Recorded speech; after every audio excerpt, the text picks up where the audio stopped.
Namo Adida Phat. Thanks so much for joining me for our daily practice check-in. Listen, listen, listen. This wonderful sound calls us back to our true home.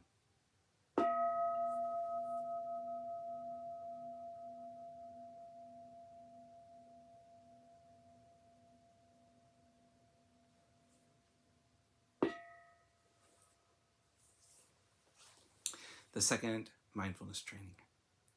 Aware of the suffering caused by exploitation, social injustice, stealing, and oppression, I vow to cultivate loving kindness and learn ways to work for the well-being of people, animals, plants, and minerals.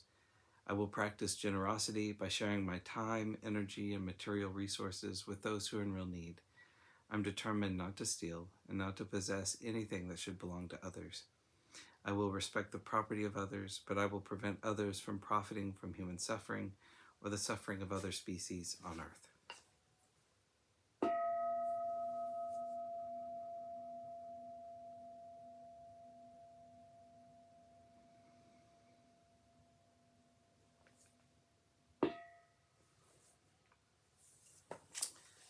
For our Dharma lessons, we've been reading Everything We Do Matters by the Venerable Wuling. Today we're beginning Chapter 7, 4 Assurances.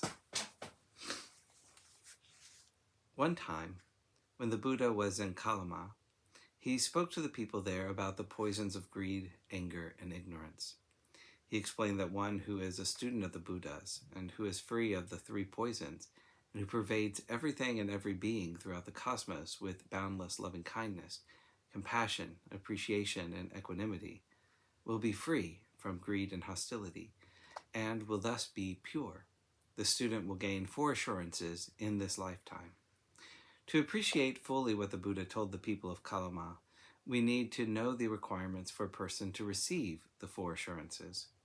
The Buddha said the first requirement was to eliminate greed, anger, and ignorance. Eliminating these 3 poisons was discussed in the 3rd talk in this series. The second requirement was to learn how to live as the Buddha had taught. His students should live lives of goodwill and show loving kindness to all beings.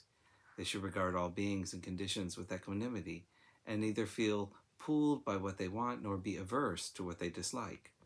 In this way, their thoughts toward others would be imbued with loving kindness, compassion, appreciation, and equanimity.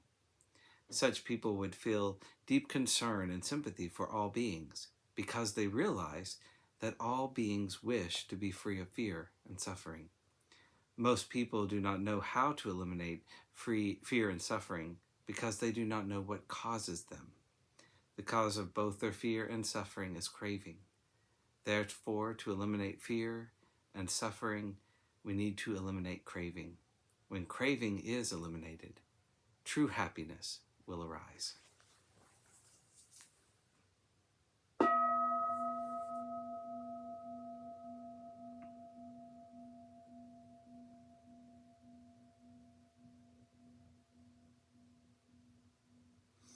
May all beings be well. May all beings be happy.